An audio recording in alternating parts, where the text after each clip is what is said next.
My hag of a stepmom gave away my PS4. Here's what I did. I'm an only child. My mom passed away from ovarian cancer at just 55, 5 years ago. It devastated my dad. They'd been together since college and were the same age, with my dad being a month older. I'm 22 and about to graduate with a degree in chemistry when the main events unfold. I attended college on a full-ride scholarship, which is important later on. My dad met my now stepmom when she was my mom's nurse during her final days in the hospital. Grace, my stepmom, knew how to win my dad's trust.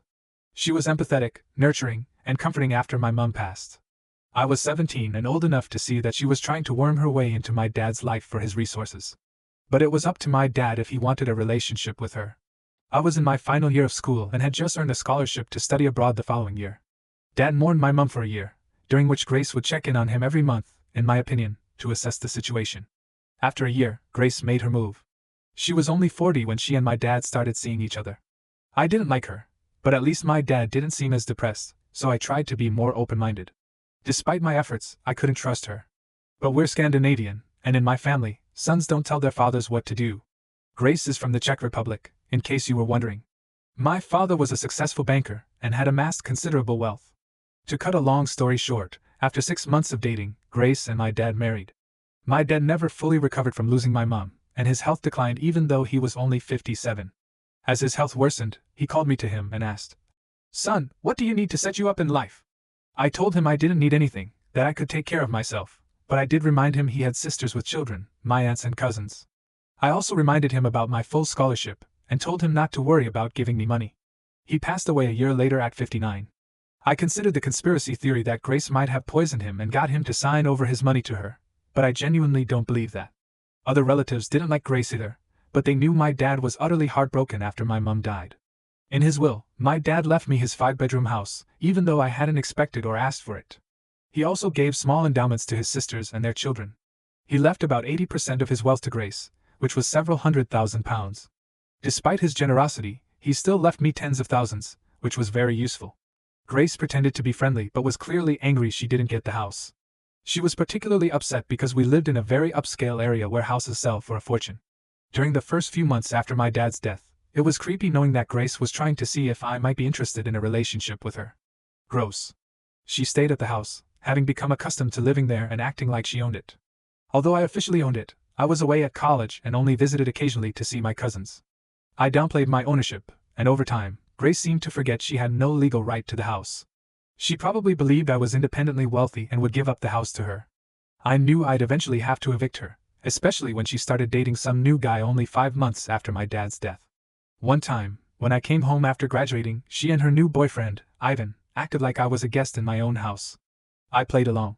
Grace told me she'd given away my gaming console to Ivan's cousin because I'm too old to play video games. I didn't know this person, and she gave away my stuff? I quickly changed all my network passwords that same day. I smiled, but I knew what I had to do.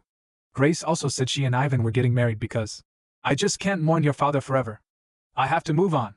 I told her I graduated and secured a job with a local firm and would soon find a new place to live. She looked thrilled, especially at the prospect of me moving out. In a patronizing way, she said, "You always have a place in our house, though. You're welcome to stay whenever you please."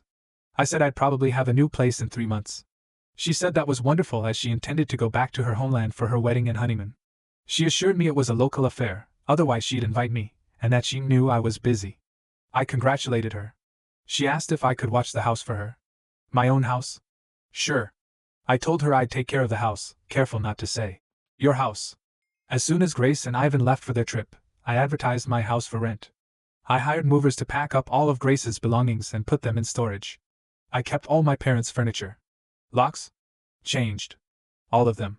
Within days I had numerous inquiries and rented the house to a lovely family, a barrister, his schoolteacher wife, and their 2 preteen children. They paid first and last month's rent and signed a 1-year lease. I warned them about my stepmom and provided my lawyer's contact info for assurance. I also gave my lawyer the storage facility information, including the fact that I'd paid 4 months' rent in advance, a month longer than Grace's trip. I then found a great apartment near my job. There I met a woman in a restaurant I frequented after work. We've been dating for 6 months and are now engaged. Grace tried to cause trouble when she realized she'd been evicted, but my lawyer shut her down without me having to deal with her. From what I hear, she and Ivan left the country, likely burning through my dad's money. Meanwhile, The rental income from the house is so substantial that I can help pay for my cousin's college and have moved into a larger apartment with my fiancé. I love my job but could survive on the rental income alone. If Grace had been nicer, I might have let her stay. But she acted like she owned the place, so I had to make her homeless as a wedding gift. Postscript: I bought another gaming console. It wasn't about using it, it was the principle. You don't give away other people's things, only your own. That's why I kicked Grace out of my house, because it's mine, and I decide who stays there.